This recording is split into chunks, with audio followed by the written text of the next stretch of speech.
When we looked at the media and the TV, that was very much where we're getting our information from, where a lot of policy was being brought up from, and they were using we were seeing a lot of images and numbers thrown at us, and I found so intriguing that in the beginning of your paper here suggested that a lot of those models were flawed. And one of them was is it the SIRS model? I think you brought up that had some major flaws to it in the way that they recorded the data and the way they presented to it. If you can kind of elaborate for the audience, for us smooth brains out there, and kind of really help us understand what really was the flaw and what was the challenge in trying to, and what was wrong with trying to derive public policy out of using those models. You have this field called epidemiology. Right. And epidemiology is sort of the study of disease and viruses and how these things progress through a population. And when the coronavirus came, the question is, well, what's going to happen? How fast will this move through the population? How many people are going to get infected? Of the people that are infected, how many are going to die? Et cetera, et cetera. Mm-hmm. And in epidemiology, they use a model that has these initials, SIR. S stands for how many people are susceptible, how many people are vulnerable to the disease. I stands for how many are infected, and the R stands for how many are recovered, and called a SIR model.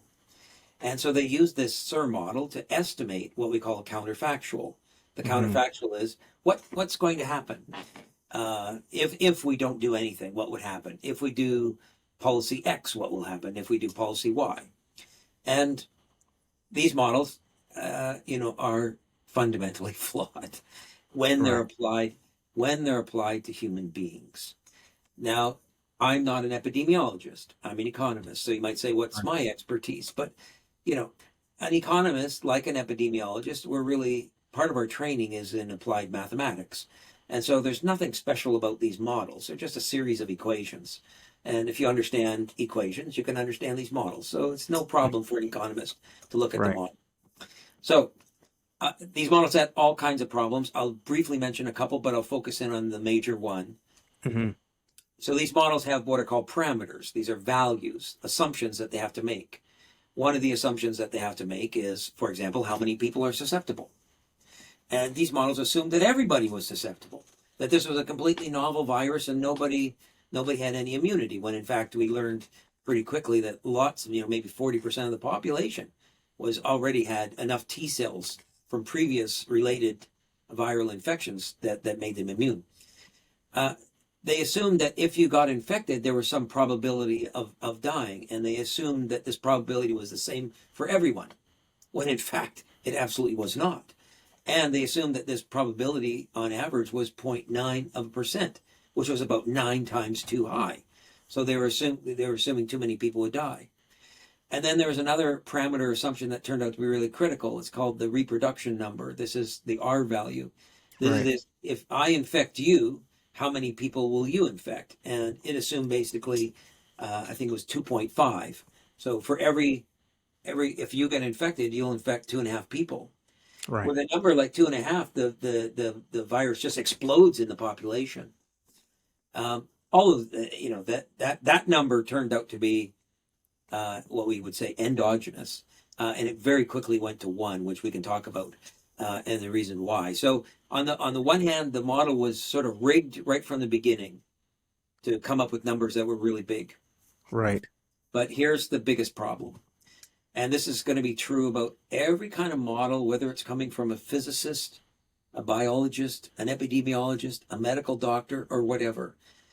These disciplines that are not fundamentally studying human behavior end up always treating human beings as if they're rocks. Yes. And they don't respond to anything. And so in these SIR models, that's exactly what they assumed people would do. The virus would come along and you would not change your behavior. You would go to the store every Tuesday like you always did. You would shake the hand of the grocer. You would hug Mrs. Smith, your neighbor, and you would just continue to behave as you always did. When, of course, that's foolish, right? If there is a madman running around with a gun, you don't behave as normal. You go and hide. And when there's a virus around that's killing people, you change your behavior. Right. And this turned out to be the absolute critical big flaw in these models.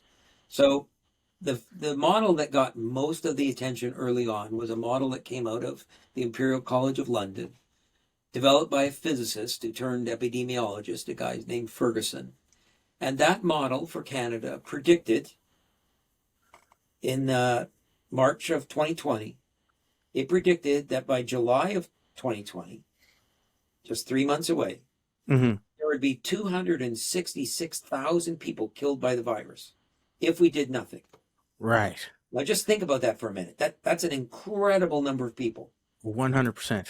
Now, the other thing that it predicted was it said that even if we locked down tight as a drum, if every single person was sent to their home and the door was welded shut, that there would still be 132,000 deaths. Now stop and think about that. That's incredible. If that were true, that would be as bad as the Great Plague of London, or the smallpox in the 17th century. Right. If that were true, I mean, you would have some sort of grounds to panic. Now, by July of 2020, in Canada, there were not 266,000 deaths. There were not 132,000 deaths. There were Right. 9,000 deaths. Right. 9,000 deaths. So, Now, so right off the bat, in July of 2020, we should have said these models were off by a factor of 15. They're fundamentally flawed. Maybe we don't know why they're flawed, but they've been refuted. They're wrong. We should stop listening to them. right. That would have been the right thing to do.